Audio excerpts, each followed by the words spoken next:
नमस्कार, आप देख रहे हैं आज तक आपके साथ। मैं हूं अंजना ओम कश्यप। मैं समंदर हूं, मेरे किनारे पे घर मत बनाना, मैं लौट कर आऊंगा। सबसे पहले गृह मंत्री अमित शाह ने यह बात कही थी और देवेंद्र फडणवीस ने भी यही बात कही थी।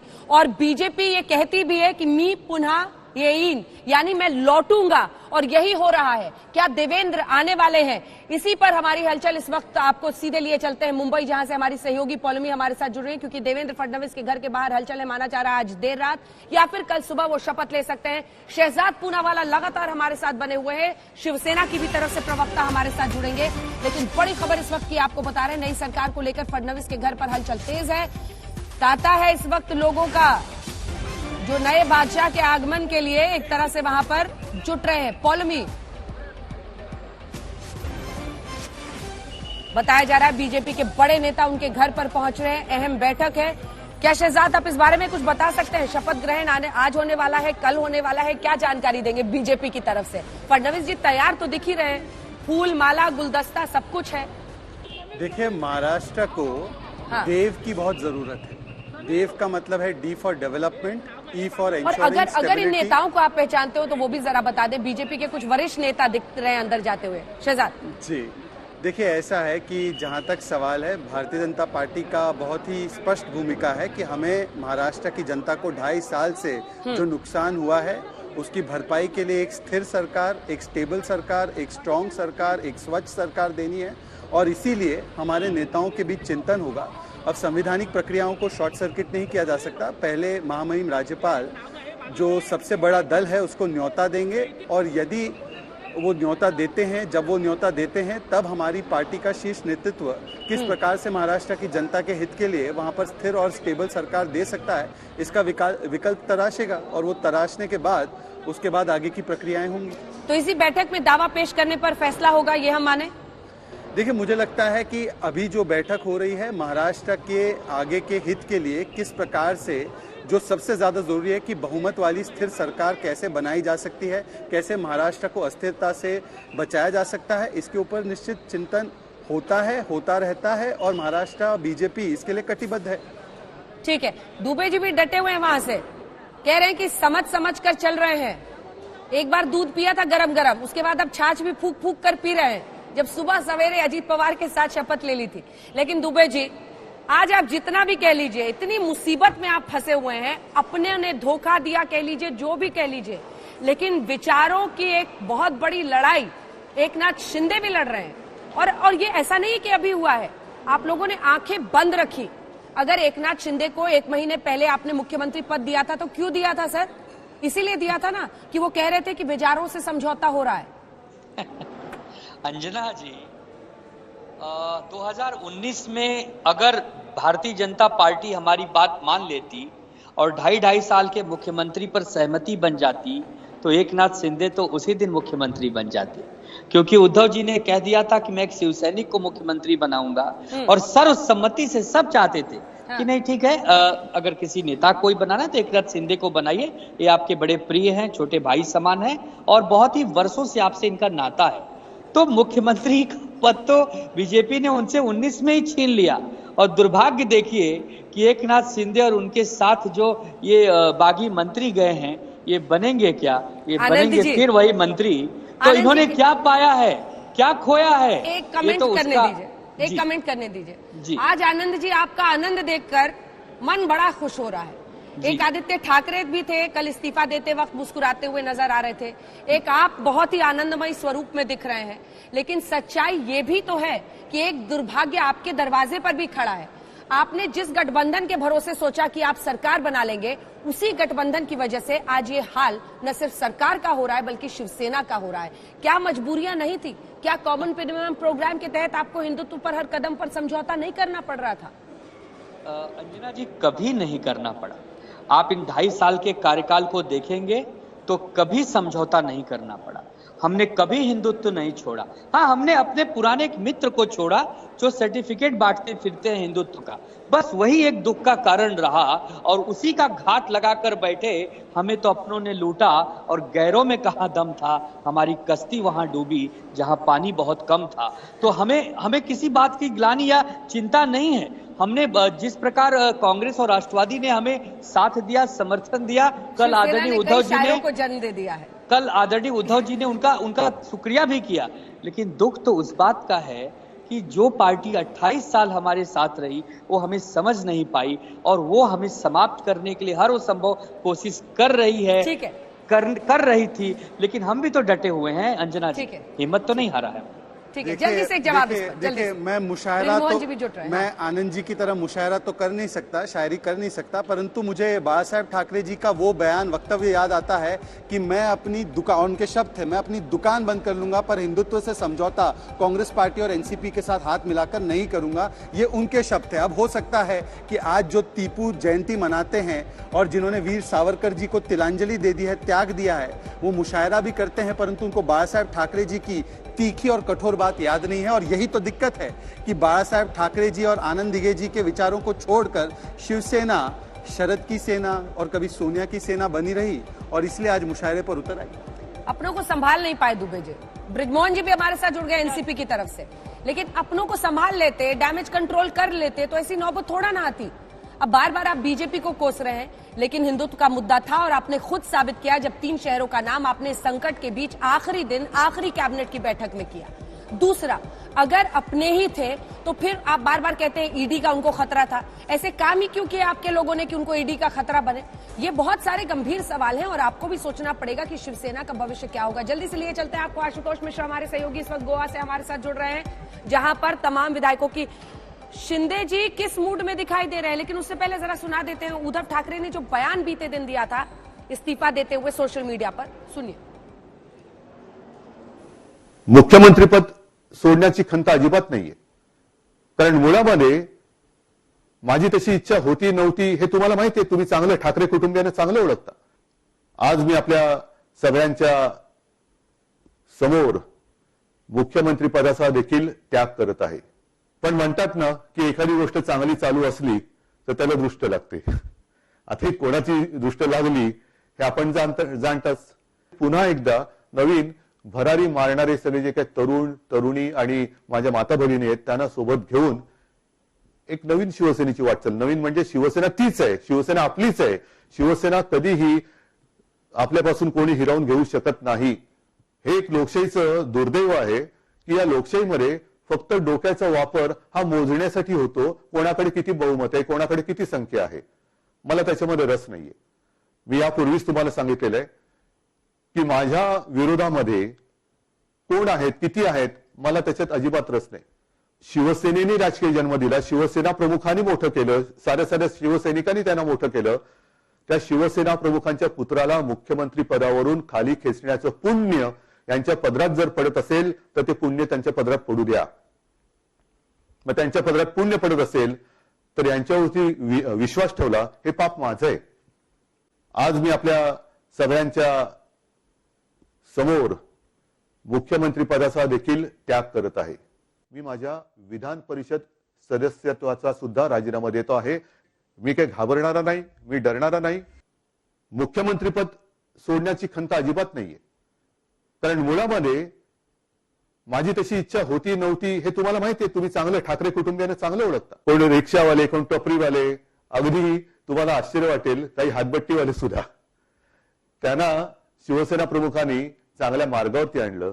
नगरसेवक बनवलं, महापौर बनवलं, आमदार बनवलं, खासदार झाले, मंत्री झाले.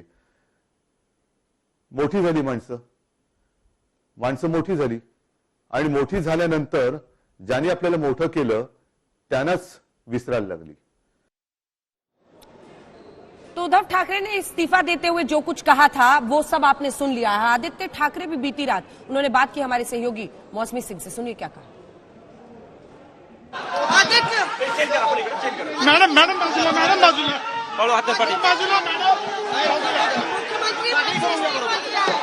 अभी काम करेंगे. जितना प्यार मिला लोगों का आप देख रहे हो, लोगों की रिस्पांस, लोगों का रिस्पांस देख रहे हो और सभी को पता है कि सत्य उद्धव साहब के साथ। ये एक भावनात्मक ये प्यार है लोगों का, सामने डिसग्रेसफुल डेथ ऑफ डेमोक्रेसी और यहाँ प्यार मिल रहा है। लोगों का प्यार है। आदित्य ठाकरे यहाँ कार्यकर्ताओं को इशारा करते हुए और बात की और हमसे बात की है। आइए कोशिश करेंगे हम उद्धव ठाकरे साहब से भी बात करने की। और यहाँ पे बिल्कुल भी यहाँ पे नर्वस या एक कि दुखी हो मुख्यमंत्री पद त्याग के, ऐसा नहीं लग रहा। यहाँ आप देखिए काफिला, ये वो तस्वीर है मुख्यमंत्री पद से इस्तीफा देके राजभवन से निकलते हैं।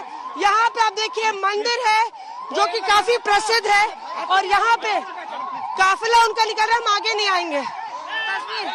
यहाँ पे देखिए ड्राइविंग सीट पे खुद उद्धव ठाकरे, ये तस्वीरें चैनल पे जा रही है। तो ये तो कल रात की बात है, 1 दिसंबर 2019। मैं समंदर हूं, मेरे किनारे पे घर मत बनाना, मैं लौट के आऊंगा, देवेंद्र फडणवीस ने कहा। मेरा पानी उतरता देख मेरे किनारे पर घर मत बसा लेना। मेरा पानी उतरता देख मेरे किनारे पर घर मत बसा लेना, मैं समंदर हूं लौट कर वापिस आऊंगा। मेरा पानी उतरता देख मेरे किनारे पर घर मत बसा लेना। मेरा पानी उतरता देख मेरे किनारे पर घर मत बसा लेना, मैं समंदर हूं लौट कर वापिस आऊंगा। गृह मंत्री अमित शाह ने भी गुजरात के वक्त पर यह बोला था और उसके बाद आज वो देश के गृह मंत्री हैं। मी पुनः ये इन, यही है मामला। पार्टी आपकी छोड़ती नहीं है, वैसे यही कहा जाता है। बीजेपी के बारे में एक बात कही जाती है कि हार नहीं मानते, लगे रहते हैं। दोनों के नंबर 2 को टारगेट किया, पहले अजीत पवार को फिर शिंदे को ही तोड़ डाला। देखिए, मुझे लगता है कि अभी एकनाथ शिंदे जी का ट्वीट भी आया है और जो भी ऐसी अटकलें लगा रहे हैं उनको उन्होंने ही शांत किया है कि इस प्रकार की अटकलें ना लगाई जाए। पर जो इनएविटेबल होता है, जो अपरिहार्य होता है, उसको कोई भी रोक नहीं सकता। चाहे आप कोई भी एजेंडा और अलायंस ऑफ कन्वीनियंस बनाएं, वो अलायंस ऑफ करप्शन बना और अल्टीमेटली अलायंस ऑफ कॉन्ट्रडिक्शन बनकर अलायंस ऑफ कोलैप्स बन गया। तो मुझे लगता है जो कॉन्ट्रडिक्शन की कोख में जन्मा हो और जो करप्शन से पनपा हो, वो ज्यादा दिन जनता उसको स्वीकारती नहीं है। जनता ने रिजेक्ट किया है, ये जनता की मार है। और ईडी का प्रताप था, ये ईडी का प्रताप था, सबके लिए ईडी का प्रताप था। देखिए, मुझे लगता है कि इस प्रकार से, मुझे बताइए कि क्या अगर ऐसे कृत्य ही नहीं किए होंगे तो किसी को डरने की आवश्यकता ही नहीं होती है। तो मुझे लगता है कि इस प्रकार से संस्थाओं पे सवाल उठाना, ये मुझे लगता है कांग्रेस के संक्रमण में रहते रहते इन्होंने भी अच्छी बात सीख ली है उनसे। परंतु अगर ईडी का अगर ये विद्वेष है तो कोर्ट में जाकर उससे क्लीन चिट ले ले। एक और बड़ी खबर इस वक्त आ रही है, नई सरकार को लेकर फडणवीस के घर पर हलचल तेज हो गई है और उस बैठक की शुरुआत हो चुकी है। यहीं से ऐलान होगा कि कब वो शपथ लेंगे। पौलमी हमारी सहयोगी भी हमारे साथ जुड़ गई हैं, श्वेता शालिनी भी बीजेपी की तरफ से हमारे साथ जुड़ेंगी, उनसे हम बातचीत करेंगे। और आशुतोष हमारे साथ जुड़े हुए। दुबे जी जवाब दीजिएगा, लेकिन जल्दी से एक बार आशुतोष के पास चलते हैं।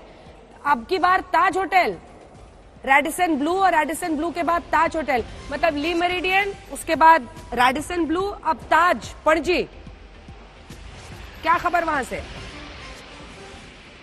अब देखिए, राजनीति में एक नई परंपरा है कि करेंगे क्या अंजना। अगर आप बचा के ले जाना, जैसे भी शिवसेना के नेता कह रहे थे कि कश्ती वहां डूबी जहां पानी कम था। मुंबई में भी पर्याप्त पानी है और जहां ये पूरी भूमिका लिखी गई गुवाहाटी, वहां पर भी दरअसल असम में बाढ़ ही बाढ़ आई हुई, चारों तरफ पानी है। और गोवा में देखिए, यहाँ भी इस समय इतनी बरसात है कि छाता रेनकोट भी बचा नहीं सकता। फिलहाल बैठक का दौर चल रहा है। एकनाथ शिंदे लगभग 5 बजे मुंबई के लिए रवाना होंगे और चूंकि वो कह रहे देखिए तमाम संभावनाओं पर कोई कयास न लगाएं, कोई मंत्रिमंडल को लेकर के, लेकिन क्या राजनीति में कुछ भी फ्री होता है? There is no free lunch. बिना बार्गेनिंग, बिना नेगोशिएशन क्या कभी कोई गठबंधन टूटता है? जहां तक विचारधाराओं की बात है, देखिए एकनाथ शिंदे भी अपना पक्ष कमजोर नहीं करना चाहते। अगर वो बीजेपी में शामिल हो जाते हैं अपने नेताओं को लेके, तो उन पर डिस्क्वालिफिकेशन रूल लागू हो जाएगा और इसीलिए वो भी अपना पलड़ा मजबूत रखना चाहेंगे। देखिए, उनको चुनाव आयोग को जाना ही पड़ेगा ना, खाली दूर से बोल देने से कि हम ही असली शिवसेना है नहीं चलेगा।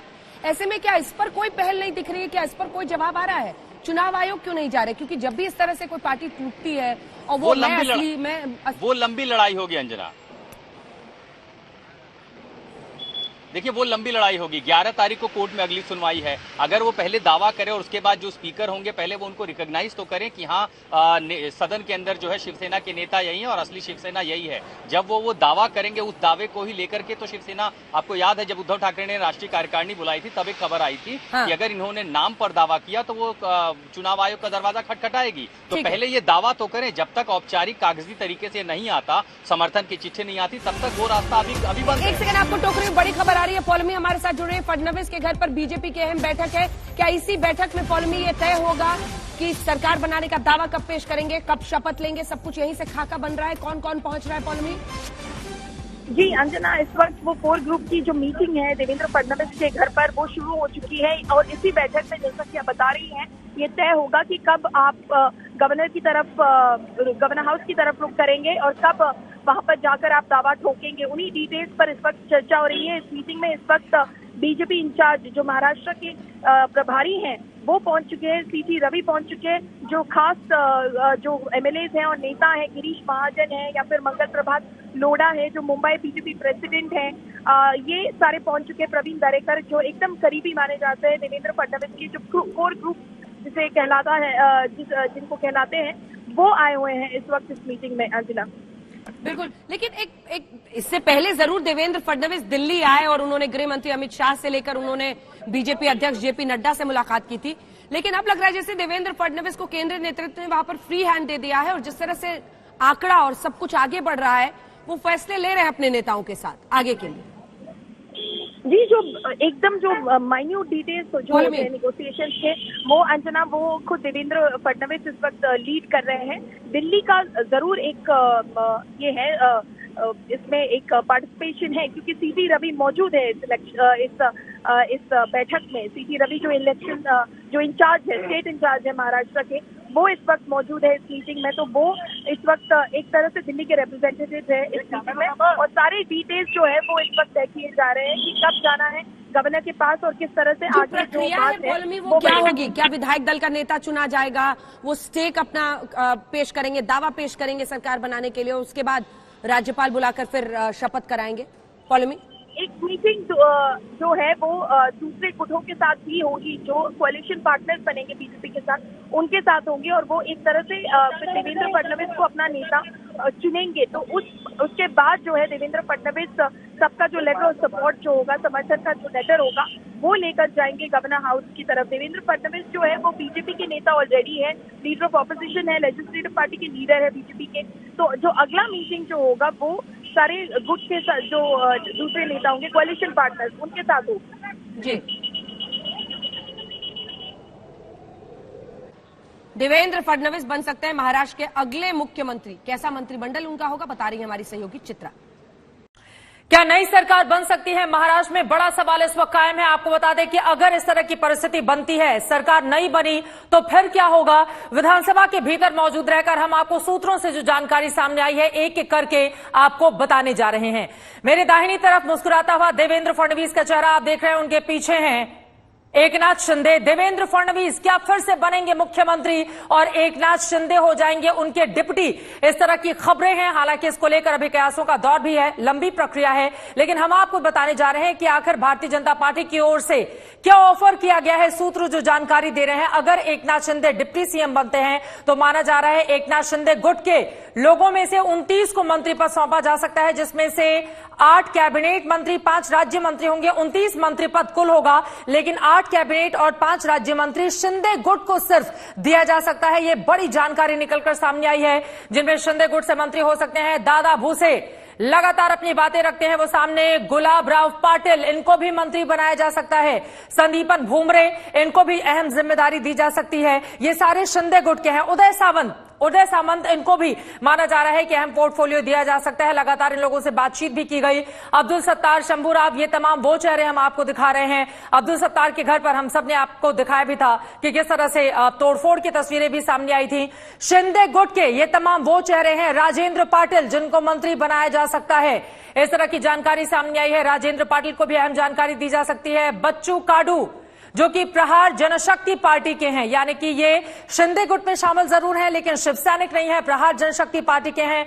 बच्चू काडू को भी अहम जिम्मेदारी दी जा सकती है जो लगातार उनका समर्थन कर रहे हैं। दीपक केसरकर, ये वो चेहरा दीपक केसरकर जो मीडिया में सामने आकर लगातार शिंदे गुट का पक्ष रखते रहे हैं, उनको भी अहम जिम्मेदारी दी जा सकती है और एकनाथ शिंदे भी जमकर उनकी तारीफ करते हुए नजर आते हैं। प्रकाश आबिदकर, इनको भी माना जा रहा है। आपको बता दें कि महाराष्ट्र के अलग अलग हिस्सों के ये तमाम वो चेहरे हैं जिनकी अपनी अपनी विधानसभा में काफी मजबूत पकड़ मानी जाती है। संजय रामुलकर, इनको भी जिम्मेदारी दी जा सकती है। तो वो बड़े चेहरे कौन से हैं, हम आपको जानकारी दे रहे हैं कि अगर इस तरह की परिस्थिति बन गई, संजय शिरसाट, इनको भी अहम मंत्रालय मिल सकता है। अगर इस तरह की परिस्थिति बनी, देवेंद्र फडणवीस हो गए फिर से मुख्यमंत्री, तो फिर देवेंद्र फडणवीस होंगे मुख्यमंत्री, एकनाथ शिंदे होंगे डिप्टी चीफ मिनिस्टर और शिंदे गुट के कई लोगों को अहम जिम्मेदारी दी जाएगी देवेंद्र फडणवीस के इस अहम मंत्रिमंडल में। सरकार का रोड मैप अब आपको दिखाते हैं, क्योंकि देवेंद्र फडणवीस के घर पर हलचल है, माना जा रहा है वो आज ही शपथ ले सकते हैं।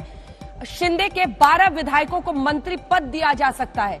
जो शिंदे गुट है उनको किस तरह से इस सरकार में अकोमोडेट किया जाएगा, माना जा रहा है कि ताज होटल पणजी, जहां इस वक्त एकनाथ शिंदे अपने विधायकों के साथ बातचीत कर रहे हैं, वहां पर ये खाका और ये पूरी तैयारी हो रही है, क्योंकि अब इसके बाद किरकिरी की जगह नहीं होनी चाहिए। देखिए जो सूरत हाल है, अब सवाल यही है कि किस को फडणवीस शामिल करेंगे सरकार में, क्या इनमें से कुछ लोग नाराज होंगे। बहरहाल जो भी होगा, 48 घंटे की जो स्थिति है वो साफ हो रही है। शिंदे बनेंगे डेप्यूटी सीएम, ये बड़ी खबर है। दूसरी तरफ 12 विधायकों को मंत्री पद दिया जा सकता है। की बार एक बार फिर से देवेंद्र फडणवीस की सरकार, वो इसलिए क्योंकि देवेंद्र फडणवीस अब दावा कर सकते हैं सरकार बनाने का, वो सबसे बड़ी पार्टी है। उद्धव ठाकरे ने इस्तीफा दे दिया है, हलचल इस वक्त तेज है उनके घर पर। माना जा रहा है कि जो बैठक इस वक्त उनके घर पर चल रही है, यहीं पर फैसला होगा कि क्या वो सरकार बनाने का दावा आज करेंगे, शपथ आज लेंगे देर रात या फिर कल सुबह। फडणवीस के घर पर बीजेपी की बैठक इस वक्त चल रही है और सरकार के लिए दावा पेश करने पर माथापच्ची हो रही है। सीटी रवि, बीजेपी के वरिष्ठ नेता, वहां पर पहुंचे। इससे पहले फडणवीस जरूर दिल्ली आए थे जब उन्होंने गृह मंत्री अमित शाह से लेकर बीजेपी अध्यक्ष जेपी नड्डा से मुलाकात की थी, लेकिन उसके बाद अब पूरा का पूरा जो काम है सरकार को बनाने का सीटी रवि के साथ उन्होंने संभाला हुआ है और फडणवीस के घर पर यह मुलाकात इस वक्त चल रही है। गिरीश महाजन, चंद्रकांत पाटिल, महाराष्ट्र बीजेपी अध्यक्ष, ये सभी उस बैठक में मौजूद हैं जो इस वक्त देवेंद्र फडणवीस के घर पर चल रही है।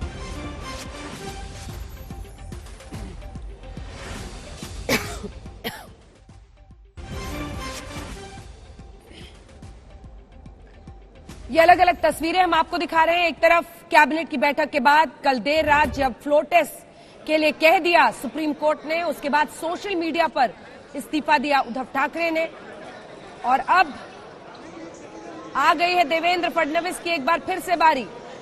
तो दूसरी तरफ आप देख रहे हैं एकनाथ शिंदे गुट अब पणजी में पहुंच चुका है ताज होटल और बीजेपी में हलचल तेज है, क्योंकि अब बीजेपी तय कर रही है कि वो सरकार बनाने का दावा कब करेंगे और कब देवेंद्र फडणवीस शपथ लेंगे। फडणवीस के घर पर बीजेपी नेताओं की बैठक चल रही है, लेकिन इस बीच एक दिलचस्प बयान आया है नरोत्तम मिश्र का, जो कि मध्य प्रदेश के बीजेपी नेता हैं।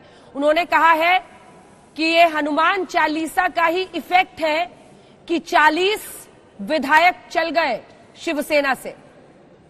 ये दिलचस्प बयान है क्योंकि निर्दलीय विधायक, माफ कीजिएगा, निर्दलीय सांसद नवनीत राणा ने जो मुख्यमंत्री के घर पर जाकर चुनौती दी थी कि मैं हनुमान चालीसा पढ़ूंगी, हिंदुत्व के मुद्दे से उद्धव ठाकरे हट गए हैं, उसको लेकर बहुत बवाल हुआ था। शिवसेना ने विरोध किया था, यहां तक कि गिरफ्तार भी हुई, कोर्ट में मामला गया, गिरफ्तार भी हुई नवनीत राणा। और अब नरोत्तम मिश्र जो कि गृह मंत्री है मध्य प्रदेश में, वो ये कह रहे हैं कि ये उसी का इफेक्ट है कि 40 विधायक शिवसेना से चले गए। लेकिन इन सब के बीच बड़ी खबर तो मुंबई से आ रही है, जहां से पौलमी हमारे साथ जुड़ रही है। पौलमी, अब सरकार बनाने का दावा देवेंद्र फडणवीस की तरफ से, क्या खबर आ रही है बैठक को लेकर?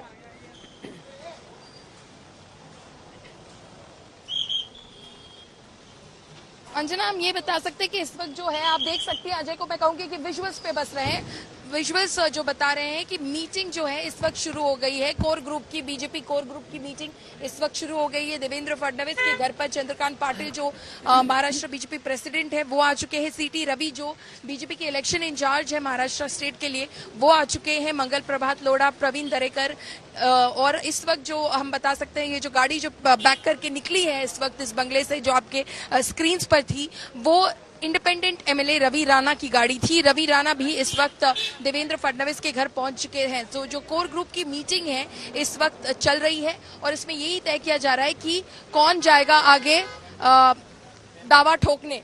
अजय आपको विजुअल्स बस दिखाते रहेंगे। जो हम समझ पा रहे हैं कि वहां से भी सिर्फ एकनाथ शिंदे शायद आएंगे गोवा से और जब सब साथ मिलकर बैठेंगे और वो लेटर ऑफ सपोर्ट लेते हुए आएंगे और लेटर ऑफ सपोर्ट सबके सिग्नेचर्स के साथ फिर लेकर देवेंद्र फडणवीस राज्यपाल के पास जाएंगे। अंजना बिल्कुल। और बड़ी खबर इस वक्त आ रही है कि आज शाम मुंबई पहुंचेंगे बागी गुट के नेता एकनाथ शिंदे। ये बार बार ललकार रहे संजय राउत कि मुंबई तो आइए, चौपाटी तो आइए, नजरें तो मिलाइए और इन सब के बीच एकनाथ शिंदे आज पहुंचने वाले हैं। समर्थन पत्र पर निर्दलीय विधायकों के भी दस्तखत हैं। वो समर्थन का पत्र सौंप सकते हैं बीजेपी को और बागी गुट के नेता एकनाथ शिंदे आज मुंबई पहुंचने वाले हैं। सभी को इंतजार रहेगा क्योंकि हाई वोल्टेज ड्रामे की उम्मीद है। इस बीच आपको बता दें एकनाथ शिंदे आज शाम मुंबई पहुंच सकते हैं और संजय राउत उन्हें बार बार ललकार रहे थे। अब खबर यह आ रही है कि समर्थन पत्र पर निर्दलीय विधायकों के भी दस्तखत हैं और ये निर्दलीय विधायक रवि राणा फडणवीस के घर पहुंचे हैं।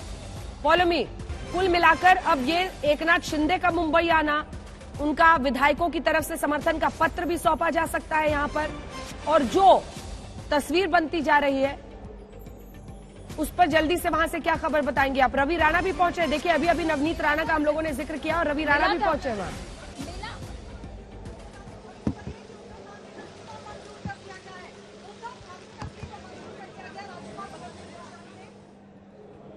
पॉलेमी के पास चलेंगे लेकिन बड़ी खबर इस वक्त की है निर्दलीय विधायक रवि राणा जो कि पति हैं नवनीत राणा के, वही सांसद जिन्होंने हनुमान चालीसा पर ललकारा था, वो भी पहुंचे हैं फडणवीस के घर। एकनाथ शिंदे पर संजय राउत का बड़ा हमला।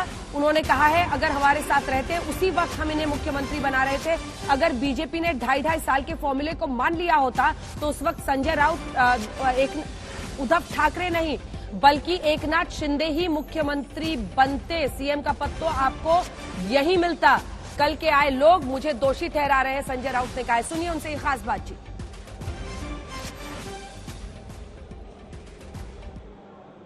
कल के बाद आज पहली बार ये सामने आया मीडिया के। संजय जी, आपको ब्लेम किया जा रहा है कि आप जिम्मेवार हैं सरकार गिराने के लिए। सरकार गिरी तो आप उसके कल पे वो हैं। मैं कैसे जिम्मेदार हो सकता हूं, मुझे बताइए। हमने सरकार बनाई है।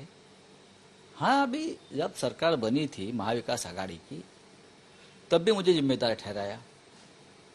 तब तो बहुत खुश थे ये लोग जो अब बाहर निकल गए, इतने खुश थे। तो क्या एक नया चमत्कार हुआ महाराष्ट्र में, एक नया प्रयोग हो गया महाराष्ट्र में और सब मंत्री पद भी लिए, सब बैठे अंदर सत्ता में जाकर। अब क्या हो गया उनको? देखिए ये बहाना है, ये अंडर प्रेशर सरकार बनी है और प्रेशर किसका और क्यों होता है आप सबको मालूम है। हाँ? अभी कल भी मैं कल ईडी के सामने खुद पेश हो रहा हूं। मैं नहीं डरा हूं, मैंने पार्टी नहीं छोड़ी, मैं गुवाहाटी में नहीं गया। हम डरेंगे नहीं। ये डरे हुए लोगों की सरकार है। कुछ लोग जो है जो डरे हुए हैं वो एक साथ आकर एक गुट बनाया। अब उनको स्वाभिमान का नाम देंगे, हिंदुत्व का नाम देंगे। हिंदुत्व जो है बाला साहब ठाकरे का, न कभी झोंका न कभी झोंकेगा। और मुझे जिम्मेदार ठहराने के लिए कारण क्या है? आपको क्या कमी थी पार्टी में? आपको पार्टी ने इतने साल से ताकत दी, सत्ता दी और जो ये बोल रहे हैं ना मैं जिम्मेदार हूं, ये कौन है? ये पार्टी में कल आए हुए लोग हैं जो खास करके ज्यादा से ज्यादा शरद पवार साहब के नेतृत्व में काम करने वाले लोग थे। वो आज भी पवार साहब को अपने नेता मानते हैं। तो कोई बहाना चाहिए। लेकिन कहा जा रहा है कि उन्होंने कहा कि एनसीपी के कहने पे शिवसेना को बर्बाद खत्म करने में लगे हुए थे। ऐसी पार्टी बर्बाद होती है क्या? जब हम बीजेपी के साथ थे तो यही लोग थे बोलने वाले बीजेपी हमको बर्बाद कर रही है, बाहर निकलो। यही लोग है, हम नहीं।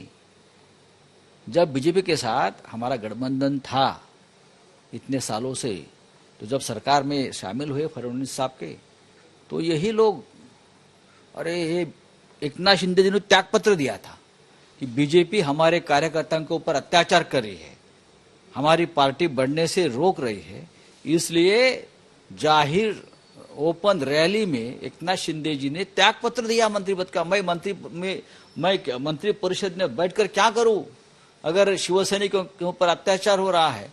तो अभी ये बहानेबाजी छोड़ दीजिए। आपने एक नया मार्ग स्वीकार लिया है, नया रास्ता आपने अपनाया है, आप जाइए, हमारी शुभकामनाएं, आप सरकार बनाइए। लेकिन क्या मुख्यमंत्री पद आपको मिलने वाला है?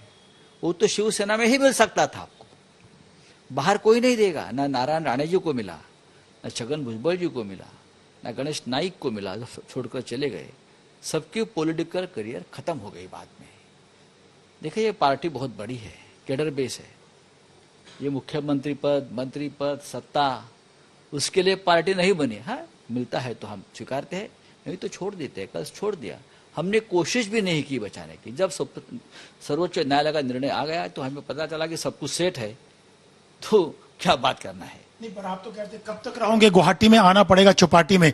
और आप कहते इतने विधायक हमारे संपर्क में हैं, यहाँ की हवा पानी अलग है, लेकिन आपका ये माइंड गेम था या ऐसे ही आप लोग समझ गए थे कि ये बहुमत खो चुके हैं, इसीलिए उद्धव ठाकरे ने कल इस्तीफा दे दिया? अगर हम कोशिश करते तो जरूर बहुमत जुटा पाते, लेकिन अटल जी का जो मंत्र है, मंडी में माल बिकने को तैयार था, हमने खरीदा नहीं।